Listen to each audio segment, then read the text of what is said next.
we go to 2 long-term care facilities in Kenton County, and every month we present some therapeutic horticultural activities for them. The residents call it the Garden Club, and we have a loyal following. And so we do things that help them with everything from recall, because a lot of them used to have farms or vegetable gardens. We do things that involve small motor skills, and it all involves gardening. So we can be working with pressed flowers and making greeting cards. We can be planting a garden. They have a new accessible garden bed at one of the facilities. All kinds of things, as long as it has to do with horticulture and plants, and it's something that we can adapt to their skills. The people in Extension are wonderful.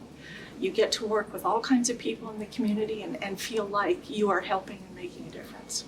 My name is Michele Stanton, and it starts with us.